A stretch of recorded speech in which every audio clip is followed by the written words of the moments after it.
Hello everyone, I'm teacher Winnie. Today we're going to discuss on this physics SPM trial on Pahang paper for paper 1. So we're going to go through the questions one by one. So let's look at the first questions. So the first questions is on Form 4 chapter 1, 1.1. What are the base quantity in acceleration? So what should you do with this type of question? First, you're going to write the formula for acceleration. So acceleration is rate of change of velocity, v minus u over t. Okay, so the time factor already in base quantity, but then velocity is not yet. Okay, so you can change the velocity idea into displacement over time. Okay, of course both also same lah, right? Therefore, what are the quantity that involve? You have SS refer to displacement, the idea of length and time. Okay, so therefore the quantity will be length and time B. Or you can refer to the unit. Okay, acceleration, the unit is meter per second per second. So similarly, length is in meter, time is in second. So therefore, this is how you all get the answer for this type of questions. Okay, moving on for number 2. A particle moved from a point P to point Q in a time t. Which one of the following correctly define both the average velocity and also average acceleration of the particle? So this is the idea on chapter 2.1, linear motions. So again, you all need to give the formula for the respective quantity, like what is velocity? Velocity is displacement over time. Okay, displacement over time. Okay. Therefore, based on the option, okay, the first one is correct. Okay, but then the idea of distance is wrong.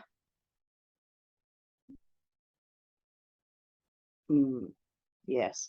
Wow. What is actually a acceleration? Acceleration is rate of change of velocity. Change in velocity divided by time. So if you see the word speed, that means it's wrong lah. So therefore, the option show that the correct answer will be D.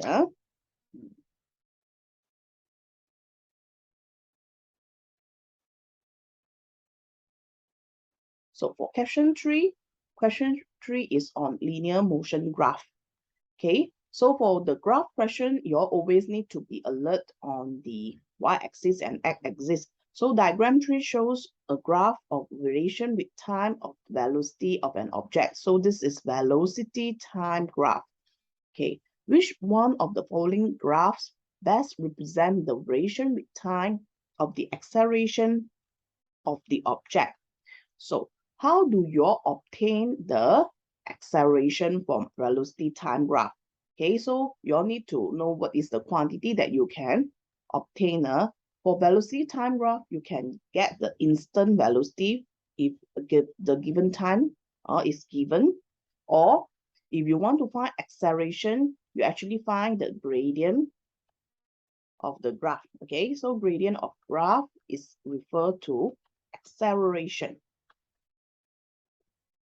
Okay, therefore, how you solve these questions is you choose the instant point.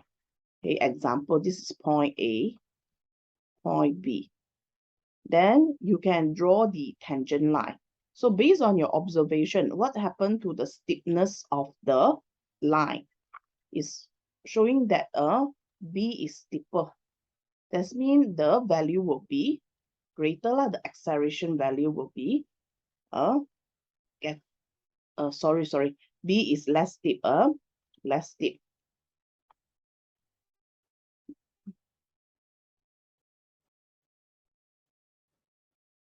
So if B is less steep, therefore, your value will be getting smaller. Okay, and if you all know in graph, if the line is going downhill, which means they are negative graph. So this part until here, they are negative one. Whereas the other way around, okay, if I were to put two instant point, I put it at C and D, right? Okay. So basically, the gradient will be increased later on. But then for C and D, they are positive. So therefore, for the option, right, the graph showing for AB, they're supposed to be in a negative part. So again, C and D is wrong because they are in positive. And A or B, which one is better? The answer should be A. The reason behind is because B, this showing that the value is constant. But then in this context, if I were to calculate, like just now I asked you, okay, A and B, which one is steeper? A is steeper, B is less steep. That means if you were to calculate the value out, this one will be lesser one. So for you to have a better understanding, right, if I were to give a number, right, so assumption only, A I calculate is -2. This one I get 1, right? Then this one may be 1, this is 2. So you see the idea is some sort makes sense lah. Okay, so on y-axis, this value some sort is 2, right? But this is point A. Okay, but they are negative, right? And then C, some sort is E1, and then this is D2. So I hope that with the value idea, you also have a better idea how do you transform velocity time graph to acceleration time graph. Okay. Then moving on, we have questions 4. Diagram 4 shows a ball is dropped from a tabletop. Air resistance may be ignored. So which row describe the velocity and acceleration of the ball at point X? Okay, so the ball is dropping. Any object when you drop, okay, so first we think about what happened to the velocity. When you drop anything, so object will actually getting faster, right, the motion, which means what happened to the velocity? Velocity actually increases. But there is always one quantity which is constant. If we ignore the air resistance, that means the ball may experience free fall. If the ball experience free fall, that means acceleration have to be constant. So acceleration will be constant, which in this topic, you all always will get the value of G, acceleration due to gravity, 9.81 meter per second one, right? Yeah. So that's why we choose for the answer. So velocity increasing, okay, acceleration is constant. So that means the option will be B. Okay. Then we proceed to question 5.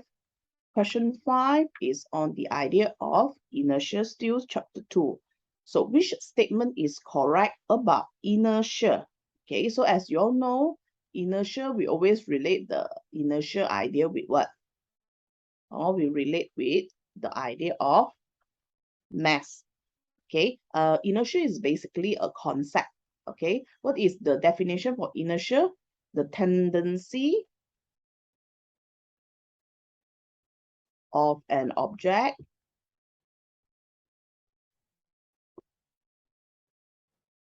okay, of an object to resist, okay, a change in motion. This is the definition, right? And we normally relate with mass, whereby if the object is heavier, they have a greater tendency to resist a change, right? So inertia depends on size. So not so suitable, is not mass idea. So A is not correct. Object that easy to move is difficult to stop, also not correct. By right, object that easy to move means lighter object. They are also easy to stop. Easy. Okay, object with small mass is easy to move. Yes. Okay, because they have a less tendency to resist in change in motion. So inertia of same object is greater on Earth compared to its inertia on Moon. Like I mentioned, the quantity that we involve is mass. So therefore, mass is constant everywhere. Therefore, D is not the correct answer as well. Okay. Then question 6. Question 6 is on the idea of impulse and also impulsive force. Diagram 6 shows two identical eggs released from the same height onto a wooden surface and also a thick sponge. So which of the physical quantity is same in both situations when the egg hit on the surface? Okay, so first you all need to know what is the idea behind it. Okay, so as you all know, it's break due to the force exerted is high, correct? For the one that dropped on the wooden block. Then why the sponge one would not break? Because the force exerted is less. Okay, so this context is actually more towards the concept of impulsive force. So let's recall back what is impulsive force. F equals to rate of change of momentum, mv minus mu over t. Okay, rate of change of momentum. And the two quantity that we always refer to in this context is force and time. So these two quantity, they surely will be different. This case, your force is greater. That's because the time of contact is shorter. The moment the egg touched the wooden block, so the time is short. While this one, because there is sponge, so they lengthen the time already, right? So that's why the force is lesser. So that's mean confirm C and also D is wrong. But then, as you're aware, what's supposed to be constant when I'm comparing force and also time context? The change in momentum is supposed to be same. Change in momentum. And what is this change in momentum? If you all remember, the change in momentum is also referred to the idea of impulse. Impulse is actually force times time or equals to mv minus mu. Okay, so therefore in these questions, the answer is A. Ft equals to mv minus mu. Or like I mentioned, a greater force but shorter time, or you have less force but greater time. But when these two quantities you multiply, you will have same change in momentum, because the mass for both egg is constant and the change velocity also the same.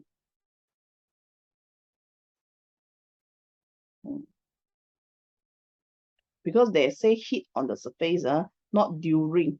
If during, then you can also say the acceleration is constant when free fall occurs, right? So A is a better answer. For question 7, it is on Form 4, Chapter 3, Gravitations, okay, regarding the acceleration of gravity, these questions. So the gravitational acceleration on the surface of Earth is g, and the radius of the Earth is r. At what distance the acceleration of gravity from the Earth's surface is 1/4g. Okay, so for these questions, what you should do is they actually have two possible answers. Why? Okay, so I try to sketch out the idea, see you all have a better understanding or not. Okay, so this is Earth, and this distance is r. Okay, so of course, when the object is getting further, there is a more value of r. Okay, now the idea behind is if the object is on here, then the g, the value of g is the symbol g lah, they use that didn't give a value. Okay, so of course, when this g is become 1/4, if they are out from the surface, it's more easier to get the idea. Okay, that means the object move further from the surface. Means this idea, this object is actually moving So when it will reach 1/4. But there is also another possible idea, which is when the object is moved towards the core. So both the way how you calculating is kind of different. Okay, so we will calculate the value of R when the G is out from the surface. Okay, so that means we are doing this context now. We are trying to solving. Okay, so when the object further from Earth,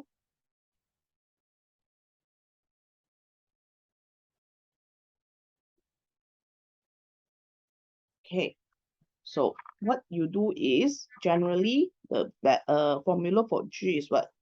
Gm over R squared, where G is gravitational constant and is a mass of Earth, and then R is the distance. Okay, so this is the when the object at the surface. Okay, so now we want to know when the G prime become what? And the G prime become 1/4G. That means what is the R prime as well. Okay, so we rearrange that so that the R become the subject. So when you rearrange, you will have R equals to what? Square root of Gm over G. Now, because this question G and M, they are constant, so is we can actually get a direct relationship between the G and R. Okay, so when R equals to square root of Gm over G, what is your R prime? So we're going to sub the 1/4 inside the equation, no? Correct? So you will have square root of Gm over 1/4G. Now, 1/4, when you square root of it, you will get back how much? 1/2 ma. But then because you are dividing, so hence you will have what? 2 Gm over G. Okay, so basically this Gm over G is again is what? R ma. So what is R prime? So in this context, your R prime is equals to 2R when G is 1/4. Okay, so we have one answer already, 2R. So far, so good. Okay, next, we're going to see what happened when the object now moves towards the core of the Earth. Okay, means now this object will basically move towards the core now. So now we will see what happened when they are inside the core. Now, this idea, they will actually involve some changes in terms of the mass of Earth, because when you are going into it, right, which means it seems like the mass of Earth will getting smaller, right? Okay, so now we doing the calculation for the second idea. So when closer to Earth core, mass is changes as well. Okay, even though mass is changes, but we make assumption assume that density is constant. Then we'll use the formula for density and mass later on. So as you all know, density is mass over volume. Hence, okay, mass will become density times volume. So what is the formula for volume of a sphere? Volume of a sphere. Okay, volume of a sphere is actually what? 4/3 pi r cubed. Okay, then you will use this formula to sub back into the basic formula on G equals to Gm over R squared. But then in this context, you having the formula become what? G become G, but because teacher say when you go into the core, the mass is changes. So now your mass is density 4/3 pi r cubed divided by r squared. So the idea of R, you can cancel out. You can cancel out. Okay, then therefore you will have the idea of G equals to what? G pi 4/3 pi R. But G, sorry, this is rho. G rho 4/3 pi. This whole thing is actually constant, right? Because G is gravitational constant, and then density is constant, my teacher said already. So therefore, as you can see, the idea G equals to some constant multiplied with R. So when my G prime is 1/4, okay, my G prime become 1/4 G that time. Therefore, my R also have to be what? 1/4 R. Yeah. So therefore, the other option is this answer. So your answer is A. Yeah, even though it's a bit hard to get the idea of, a little bit confusing because it's involved maths, right? But then this is the answer for question 7. So I hope that all of you can do these questions. Okay.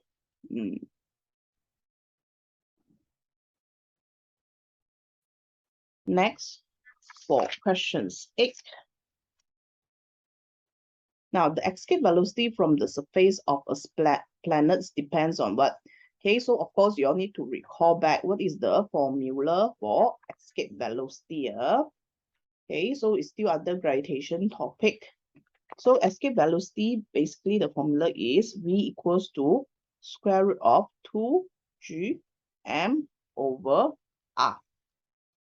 Okay, G is gravitational constant, the value never change, but this m is referred to mass of planet. Or if you are on Earth, then it's mass of Earth lah. Mass of Earth. And then R is the ray. Yes. So that's why you are affected by these two quantity. So the answer would be C.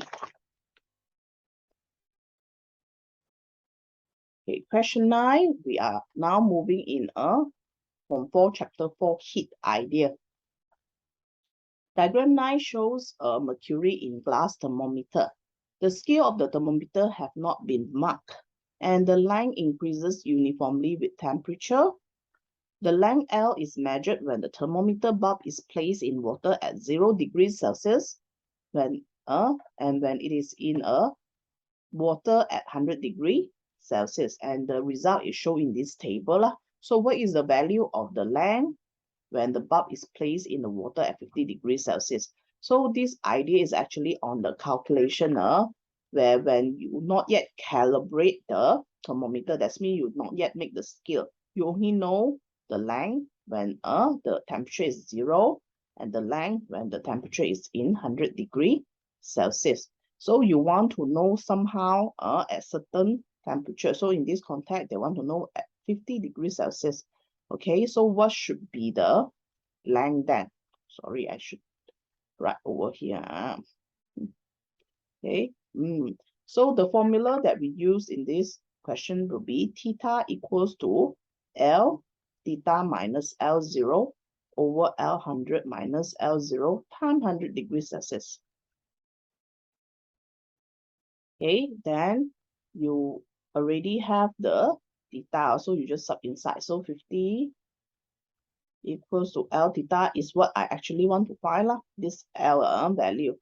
L0 is 2, L100 is 26 minus 2 times 100. Then you just slowly rearrange the formula. Okay, then you solve the maths. You will have L theta minus 2 equals to 0.5 times 24, which is 12.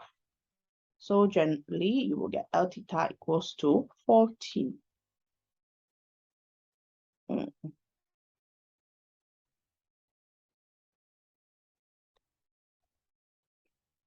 Next question 10.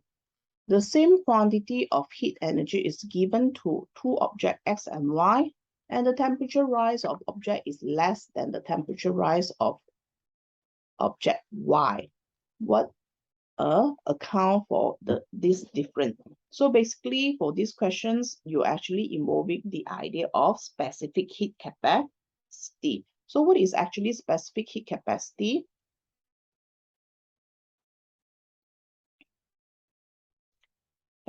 Specific heat capacity, C, is actually the quantity of heat needed to increase the mass of 1 kg of substance by 1 degree Celsius, right? And delta theta. Okay, so in this context, the amount of heat supply is the same for both objects. But then they are saying that, okay, object S has less temperature rise compared to Y. So therefore,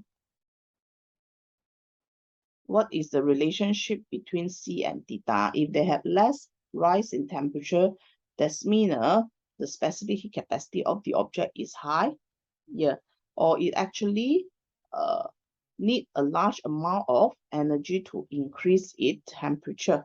Or if the same amount of energy is applied, that means it heat up slowly whenever an object have high specific heat capacity. So therefore, object S have larger specific heat capacity than Y.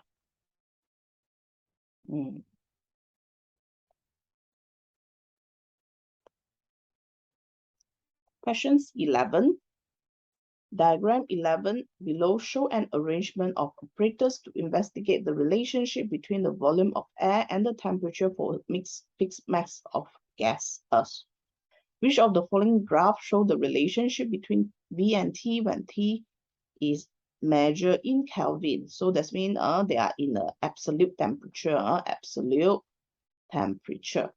Okay, so of course you need to know that this is what law under the gas law topic. Still remember teacher teach you all the triangle, inverted triangle, PVT, and then you have what? Guru, Bahasa, China. So in this context, you involve volume and temperature. So it's referred to Charles' law. So Charles' law states that volume is directly proportional to absolute temperature. So that's why your answer would be A.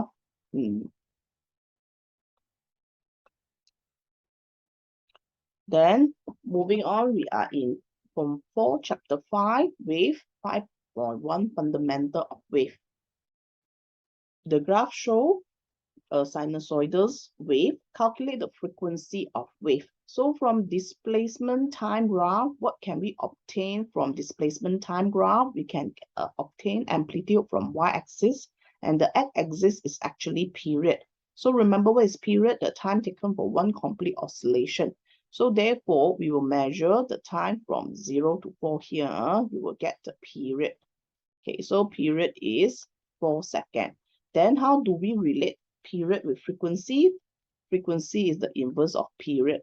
So therefore, 1/4, and you will obtain 0.25 Hertz. Answer is B.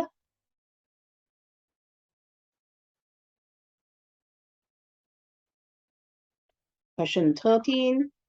This is on the damping idea, the decrease in amplitude. So which of the following quantity does not change? The changes one is the amplitude that we obtain from here. Okay, so amplitude decreases, but they want the one that not changes. Then you all look at the x-axis again. From here to here, here to here, here to here. So basically they are using three boxes, right? Notice. So what is this? This is a period idea, right? So that's why in this context, period of oscillation doesn't change, even though amplitude is changes. Question 14. Diagram 14 shows a water wave move from region X to region Y. So which of the following statement is correct? Okay, so if you would to look into this context, what do we measure over here? This is called wavelength. Okay, so when the water wave entering region Y, the wavelength become bigger, right? So actually, Y supposedly to be deeper compared to X, shallower. Okay, so in refraction, there are three quantity that is changes, which is direction, wavelength, and speed. But frequency is constant. Okay, so the idea of refraction and relate with the formula V equals to F lambda. So when your wavelength in Y is bigger, right? So what happened to your speed if the frequency is constant? They will also getting fast. They will also increase.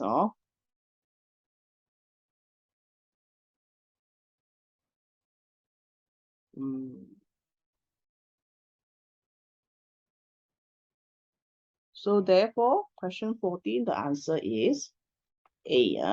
The wave move faster in region Y. Yeah, speed is not constant. The constant one is frequency. Okay, like I say, frequency is constant, so this is also wrong. The amplitude will only change in the context for like reflections when they bounce back energy loss, or even the idea on diffractions or when the wave is spread out. So again, nothing to do with amplitude idea.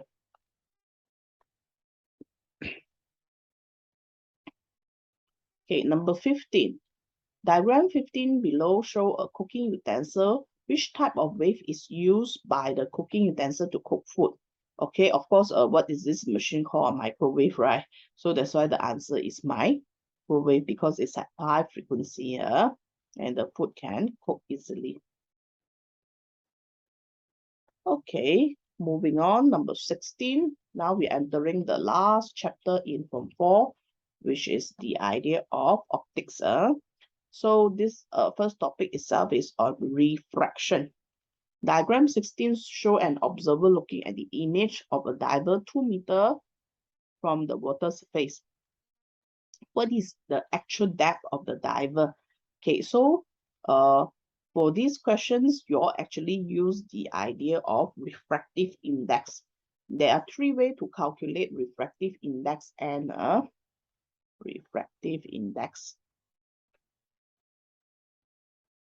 which is n equals to psi I over psi R, real depth over apparent depth, and speed of light in vacuum over speed of light in air.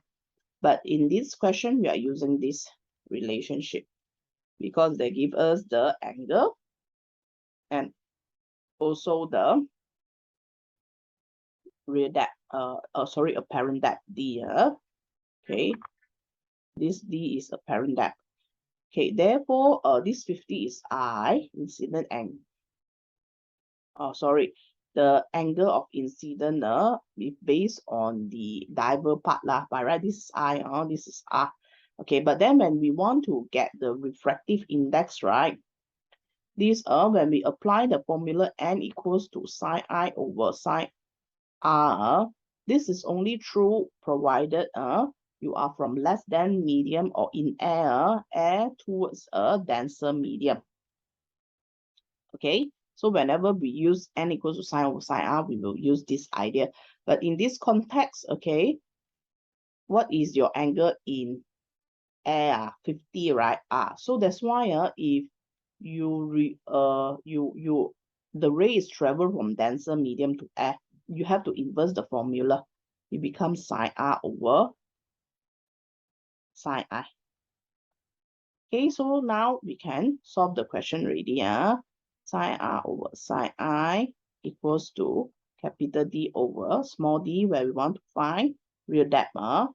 Okay, so you will have psi 50 psi over psi 35.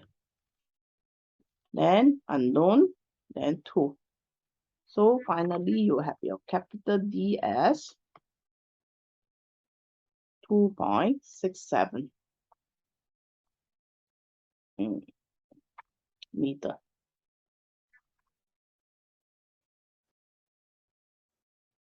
Okay, so just a reminder, refractive index in terms of angle, you always remember refractive index always more than 1. Because if equivalent to 1, that means there's no change in medium. And it's always a bigger value on top. Speed of light is bigger value. Real depth is also bigger than apparent depth. So you will never have a less than 1. That means 0 point something something. If you get that, that means there is something wrong lah. Especially normally student will kind of confuse when use n equal to sine I over sine r that time. But you'll remember lah, what you just say is supposedly with reference of the angle in air and then only into a denser medium like glass or water. Okay, but let's say exam you kind of confused, you forgot this idea. So you always remember the angle on top supposed to be bigger lah. That's why you get the answer more than 1. For question 17 is under the idea of total internal reflections. So diagram 17 shows a light rays P is directed to the center O of a semicircular glass block, and the refractive index of the glass is 1.52. At which direction A, B, C, or D does the light propagate after O? Now, you want to know how does the ray travel?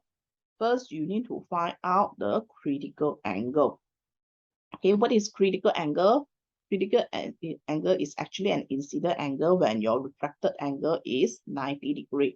And we can again use a formula to find critical angle, which is n equals to 1 over sine C. So they're actually giving us the refractive index of the material, which is 1.52. 1.52 equals to 1 over sine C. You rearrange, you will get sine C equals to 1 over 1.52, but I want C. So finally, you will have the answer 41.12 degree. So for total internal reflection to occur, there are 2 criteria. One, the ray must travel from denser to less than medium. Then another criteria is your incident angle must more than critical angle. So this 45 is called incident angle. So is your incident angle more than critical angle? Yes, then total internal reflection occurs. Now, just for you to have more idea, but what if you calculate, you get your C is 45. So it means incident equals to critical angle, right? Then your answer becomes C, because a critical angle is when R equals to 90. Or you calculate another condition again. Let's say your critical angle you get 50. Now your incident less than critical angle, right? Then refraction occurs. That means your answer becomes B. Okay, so the idea of critical angle is to like differentiate whether the ray encounter total internal reflections or refraction. But in this case, our answer is D, because incident angle is more than critical angle. 45 more than 41.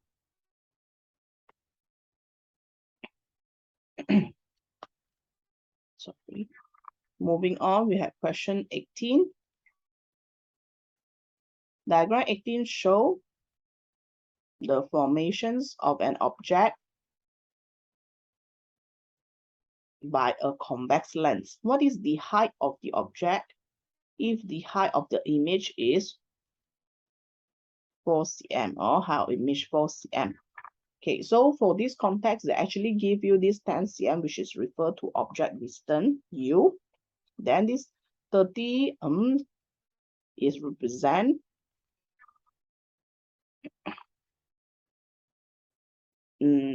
nothing.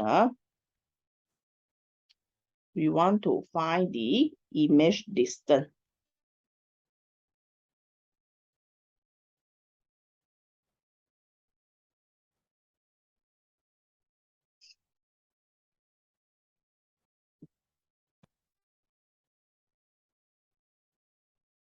Okay, so what should be the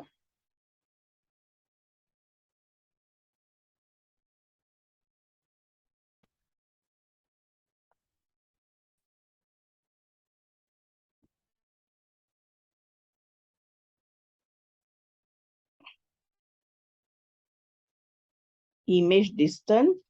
The image distance is actually from here to here. So we have V.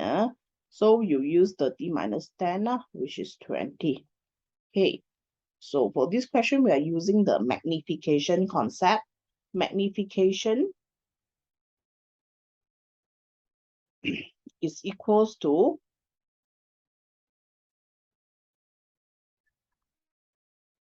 height of image over height of object, or image distance over object distance. Okay, so since we have this HI, VU, that's why we can find HO. Now we're going to sub into the equation of 4 over HO equals to 20 over 10. So HO is equals to 4 divided by 2, and you get 2 cm.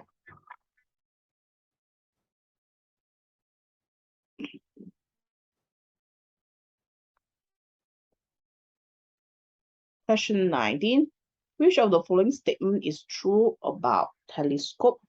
Okay, so to get the idea on this telescope, okay, if you're my student or you have the idea regarding the short form I give for this telescope, okay, we have the concept of what? To list, okay, where it is telling you that telescope, the objective lens, the focal length, right, is long, but then for eyepiece, the focal length is short. Okay, so this one is referred to the focal length, focal length. So that means the FO have to be longer than FE. Okay, so the relationship between focal length and power, they are inverse also. Okay, power is 1 over F. So therefore, in this context, power of objective length become lesser the other way around. And then the total distance between two lenses under telescope. So the idea of telescope and microscope, they are similar, whereby you need two lenses. Okay, so for telescope idea, the distance between the two lenses,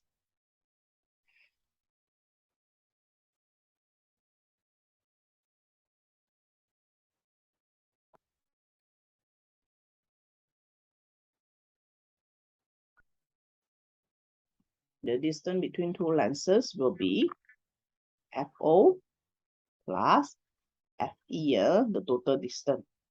Okay, so now we look at the option.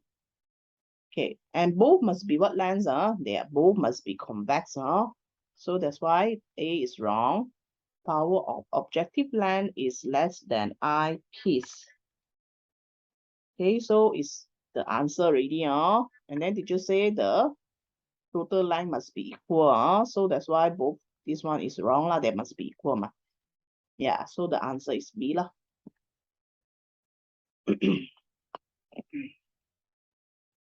Okay, for question 20, there is under the idea of mirror.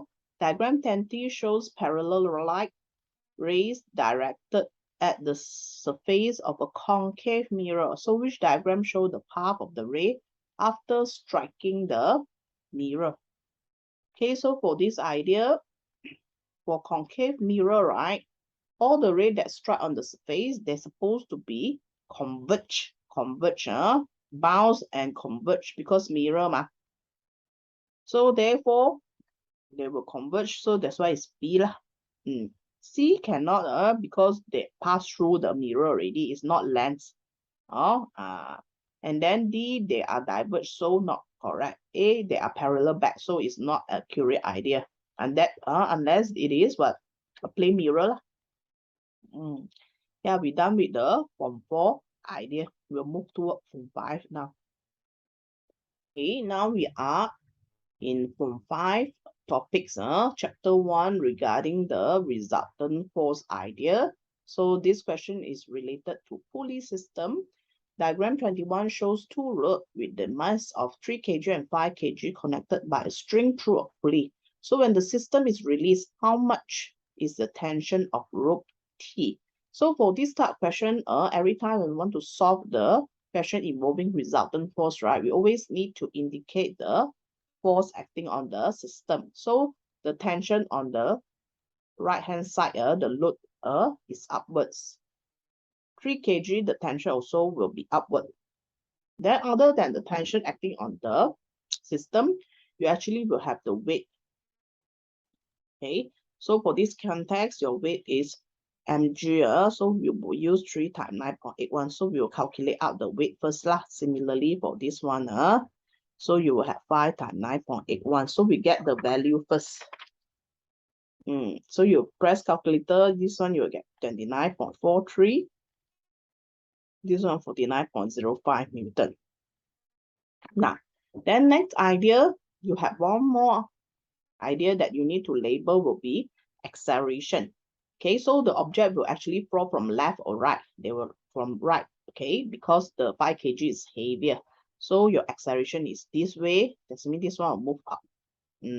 So after you label all the quantity and the force given, then next what you do is you always split the system into 2 parts for this type of question, the easier way or the more secure way, which means you have you form equation for this side, and then you form another equation for this side.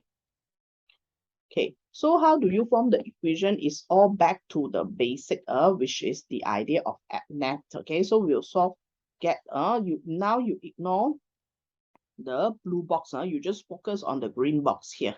Okay, so the general formula of net force is F net equals to ma.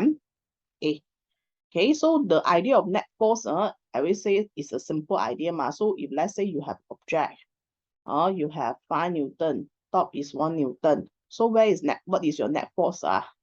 4, right? And then it's supposed to be up or down? Down.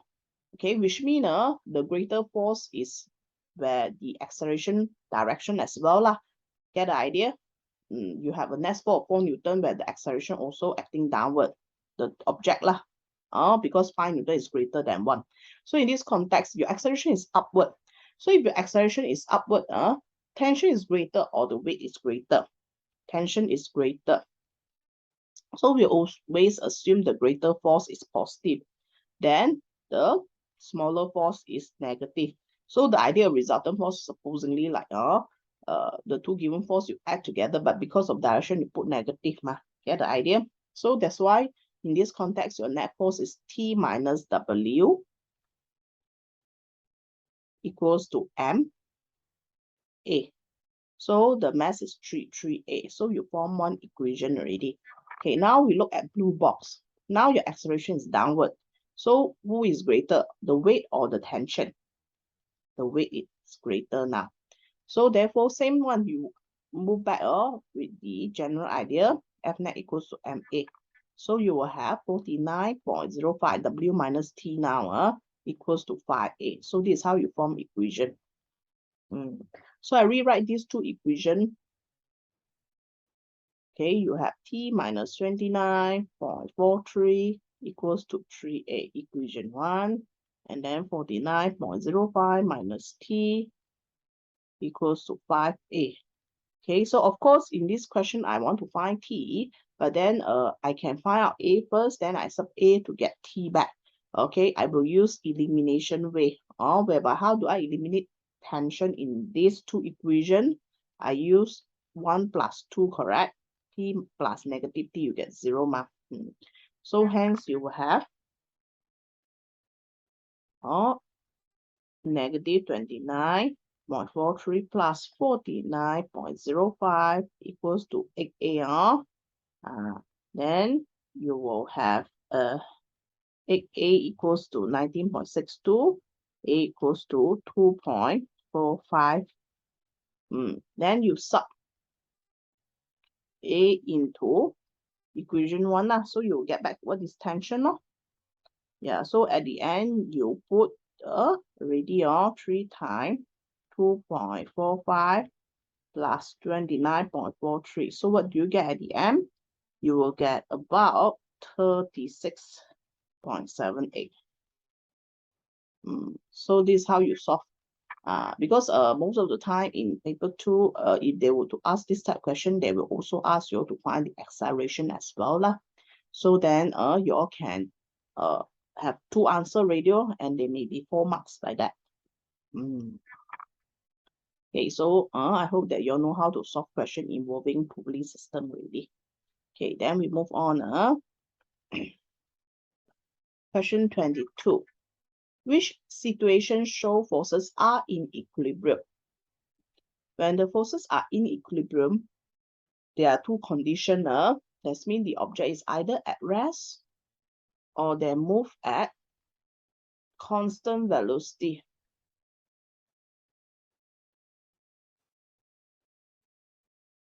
Okay, so speeding up, no. Moving, yes. You move in a roundabout doesn't mean you didn't get fast or get slow, right? So that's why it's not valid lah. Take off, you need to getting faster, then only you can take off. Number 23 now. 23 is now on elasticity idea. Diagram 23 shows setup of the apparatus to verify the Hooke's law. So which statement is correct? So to investigate Hooke's law, we actually investigate the relationship between the force exerted force and also how the spring being extended. So it's F and S. Okay, so therefore the manipulated variable is actually the context of force. Then the responding is the extension. Okay, and lastly, what is the constant variable? Stiffness. So the answer is B lah.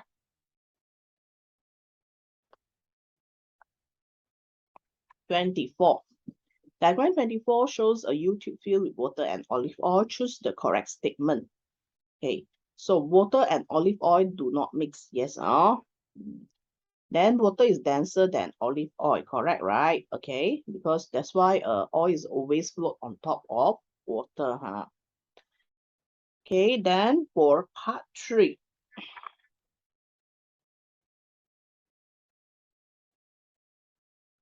The water exerts a higher pressure than olive oil, also correct, because water is denser, so they have a higher liquid pressure. Okay, then part 4, atmospheric pressure at on left side on the U-tube only. No, you see both is open end, so both also is acted by atmospheric pressure. So that's why context 4 is wrong. Okay, so teacher just elaborate a little bit on the idea of liquid pressure. So basically liquid pressure is H rho G. So assuming water everything is 1 lah. So you have P1 rho 1 H1. Okay, and then the oil, I assume everything is 2. So you will have the pressure H2 rho 2 G. Okay, so basically to know the length, all this, how come the water, the height of the water column is shorter? The reason because it is denser. Similarly, why the height of the olive oil is longer? Normally, when we want to calculate, do calculation question on the manometer, right? We will draw a boundary between the the water and the oil boundary. Okay, so if you notice now this length is longer. Why? Because the density is shorter. That's why they have a uneven distribution of height. Due to the density is different. Yeah. Okay. And because water by right exerted higher pressure if they're same length, then memang you will see if your H context is constant, then water memang is higher pressure one. So that's why the answer for this is actually C. Okay. Number 25. The gas pressure in the container is due to the collision of gas molecule with the wall. Which change will increase the gas pressure? Okay. So how do you increase the pressure in a container, closed container? Also, the particle keep on colliding with the wall. Okay. You can make it faster, right? Like what you do, you increase the temperature. So hence the kinetic energy also increase of the particles. Increase the volume cannot, because when you increase the volume, then they have a longer distance. Yeah. Decrease the mass of the container. You are not decreasing the size, so it's also not related. Then I say you're supposed to be heat up. So D is wrong. So memang the answer is A. Question 26. This is under the Pascal principle. This is hydraulic jack. Diagram show a hydraulic jack. Which modification of piston P will increase the pressure in piston Q? Okay. By right, Pascal principle, the general concept is the pressure exerted on an enclosed fluid, right, should be transmitted uniformly throughout the whole fluid. So pressure context by right should be equal. But then if you want to increase the pressure in Q, then you can actually increase the pressure in P as well. So general formula pressure is force per unit area. So how do you increase pressure? You decrease the area. So because when the pressure in P increase, Q also will increase because they're supposed to be same, right, in Pascal principle context. So the answer is C. Decrease height won't have any changes. Decrease the volume also, and also thickness of wall. You actually they will break easily, but then you are not increasing the pressure in Q yet. 27 is on Archimedes principle. So diagram 27 show a man who survived after falling into the sea because the safety jacket they won is based on what? Archimedes principle or the flotation idea. 28 is on Bernoulli principles then. So a ball is thrown in a rotation moving forward in a curved path as shown. Why there is this curved path? So basically the reason behind is because the velocity of air in X, the region X is higher, causing a lower pressure. Why the velocity is lower but higher pressure? Okay, so we see which option is correct. The velocity of X is lower, wrong. Y is lower, yes. The air pressure in X is greater, wrong.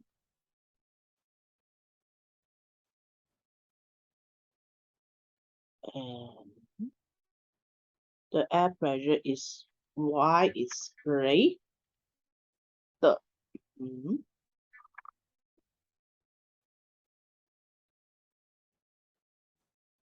Okay, sorry. This B is wrong also. The velocity. Okay. The BM version is wrong. Okay. I think this one, the option they all write wrongly. So if we follow BM, so it will be high. So actually Y is lower lah. If not, there will be B and D lor, if you all choose English version. Okay, because the choice given is wrong. But the answer scheme given is D lah. They follow in a BM version. Here, 29. Okay, 29 is on from 5 chapter 3 electricity on 3.1. So this one is more towards the context of factor affecting resistance. Diagram 29 shows an electric circuit which change to the wire will produce the highest reading on the ammeter. So they want the current to be more. So what can you do in terms of the wire? So of course you want lower resistance, no? So there are basically 4 factors that affect resistance, which is what? Length, diameter, temperature, and also type of material. So how do you have a lower resistance? The length should be long or short? Short, right? But diameter have to be big. So that's why the option is C.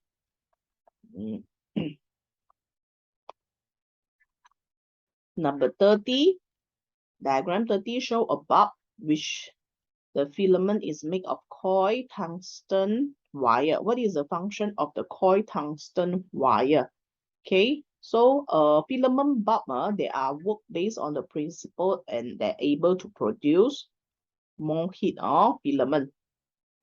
So when they have higher heat, then they also grow brighter lah. Okay, so that's why in this context, the filament is to increase the resistance because they can produce more heat. The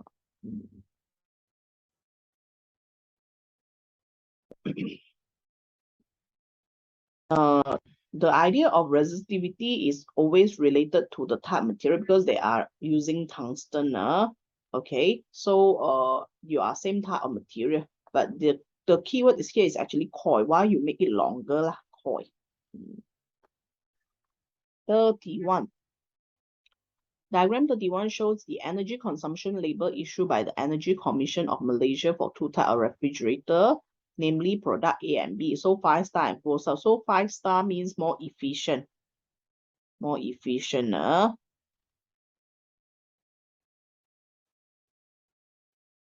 Okay, so B is more efficient, so not correct lah for this idea. Then the heat energy produced by A is higher. No law, because more efficient means less heat produced, but means they are more efficient. The energy loss of B is higher, correct? Because they actually the output energy for useful is less because energy loss. The energy consumption for both is same. No, A will be less energy consumption. 32. Diagram 32 show a current carrying wire between the poles of a pair of permanent magnets. So what is the direction of force? They want you to find the idea of force. So of course, in these questions, they are on from 5, chapter 4, electromagnetism. You remember, you all need to use either Fleming left or Fleming right hand rule one. So because they have the context of current given, that means you are using a Fleming left hand rule. Okay, Fleming's left hand rule. Okay, so FBI, force. B means magnetic field. I means current. Okay, so your current memang point this way means if you were to draw in 2-dimension idea, it seems like the current is coming out lah. You will see a dot okay, for the idea of current. And then for magnetic field is north to south. This is the idea of magnetic field, north to south, or later on when you turn your finger. So now we try to use our hand, FBI. I is pointing yourself because the current seems out from the screen. Then how do you turn your magnetic field? So it's north to south this way. So you turn like this. So where is your thumb? Downward. So your answer is actually C.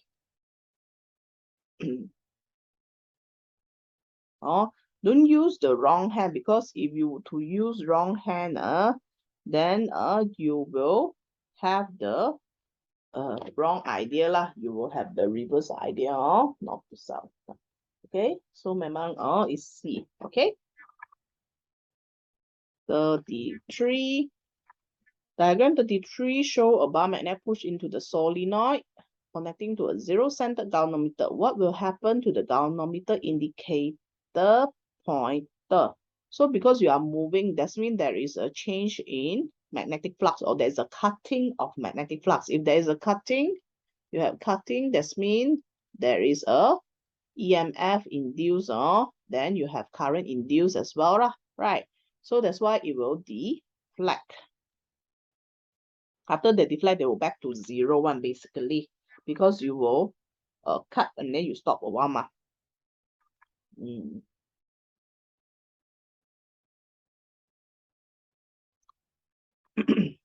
Then we have 34 now. Okay, for question 34, diagram 34 show the number of turns of output terminal pairs of transformer. Which pair of output terminal the output voltage will be 12 volt. So for these transformer questions, or they give you the number of turns. They give you this input voltage, or we say primary voltage. Then this one is the number of turn primary. And then they give you the output voltage, which is on secondary lah. So what formula that we can relate? We can use the formula Vp over Np equals to Vs over N. And we want to find the number of turns that what should be on the output. Okay, so we sub and get what is your NS lah. So Vp is 6 over 20 equals to 12 over NS. So NS, I move the other way around, you have 12 times 20 over 6. So you're supposed to have 40 turns. So among which two terminal will you get 40 turns? R and S log. So you get 40 turns. So that's why the answer is 8.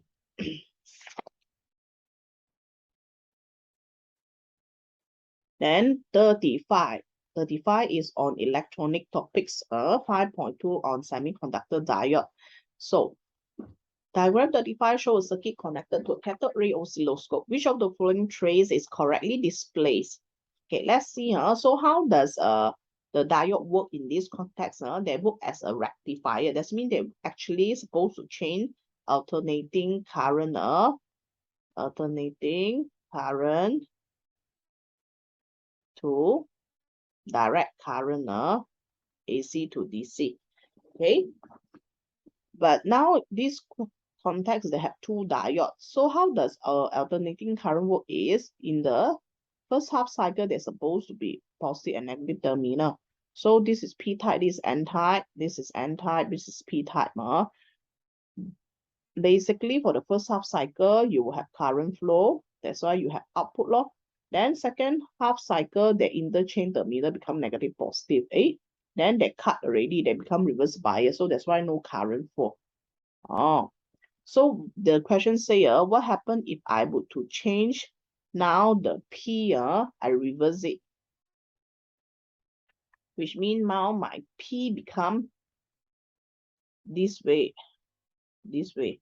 So when P become this way, what is the problem is, actually the current can flow on the first diode, but then when they are reversed, right, they cannot flow, which means there will actually no current at all, because your two diode is in opposite direction. If you're aware, diode, the function is allow current to flow in one direction.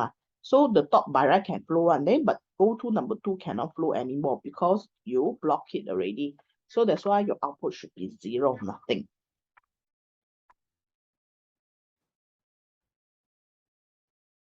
Okay, 36. Diagram 36 shows an automatic circuit using a transistor. So the resistance of the thermistor decreases as the surrounding temperature rises. And then the bell will ring when the potential difference of across R is 4 volts. So what is the resistance of the thermistor? Okay, so they give you the quantity, which is the potential difference across R. That's mean the V over here, okay, is 4 volts. So I assume this one, everything is 1. Then thermistor will be V2 lah, everything on thermistor. So if V1 is 4 volt, what should be your V2? Your total voltage is 6. So you will have 2 volt. Now, so how do you solve these questions? They want to know what is R2, the resistance across the thermistor lah. Can.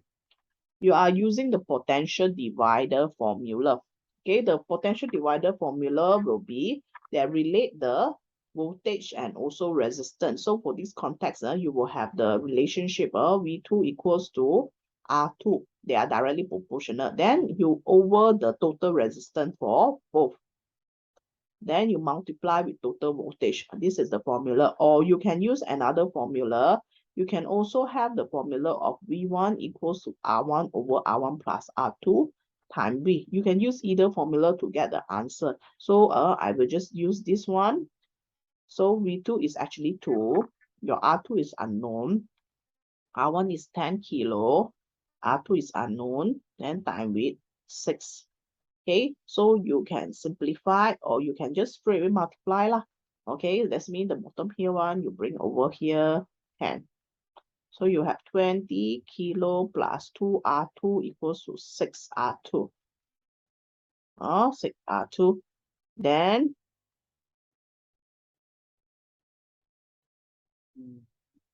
you have 20 kilo equals to 6 minus 2 or 4R2. So hence R2 become 5 kilo, right?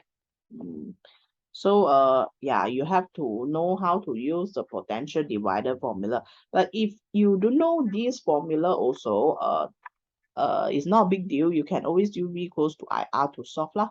As or in the if you understand the concept of ratio idea as R1 R2 act as potential divider. So you can use ratio idea to obtain the answer as well lah. Okay, now 37, chapter 6, nuclear energy idea already. So this is radioactive decay. Determine the radioactive ray that emitted in each state. So under this topic, as you know, there are 3 types of radioactive emission, which is alpha particle, beta particle, and also gamma ray. So if you also remember what is alpha, alpha is actually helium nucleus, He42, but beta is actually electron, 0, -1. Right? So this one, memang you reduce by 4, 2, right? That means it's He. This one no change, but you have add on 1, right? That means you are emitting the beta particles. Similarly, this one no change, but then you have increase in proton number, so it's again E0, -1. And lastly, again, this is He42. That's why you have alpha, beta, beta, alpha. Yeah, so the answer is D. Okay, for questions 38, under the nuclear reactor. Also in a nuclear reactor, the rate of change is controlled by the boron rod. How the boron rod can help to control the chain reaction is that used to absorb neutron. So when you have a less number of neutron, which means you will have less nuclear fission occurs. Hence, you can control the reaction.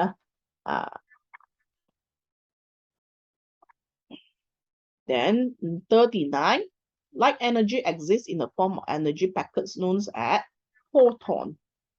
So light can exist as wave, light can exist and as particles as well. Okay, so when you all learn in quantum physics, yeah, so this is the idea of where the energy of light can be in the packets form. Then last questions 40. So which of the following matter does not emit electron when a photon with a frequency is irradiated on the surface? So this is on the question of this photoelectric effect.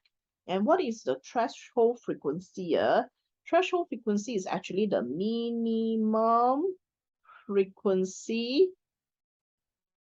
required to produce photoelectric effect. Okay, so which means if your frequency is less than this value, then there will be no electron emit. Okay, there will be no electron emitted.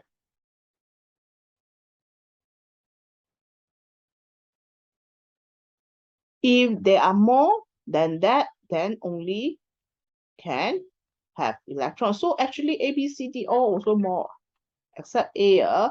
A considered same or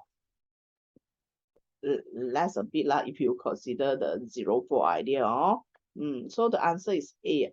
It means the electron is being emitted on the surface, but then they do not have kinetic energy to release out yet. Okay, which means move. Yeah, hence we actually finished the Pahang paper 1. Okay, so See you in another state paper. Thank you, class. Bye bye.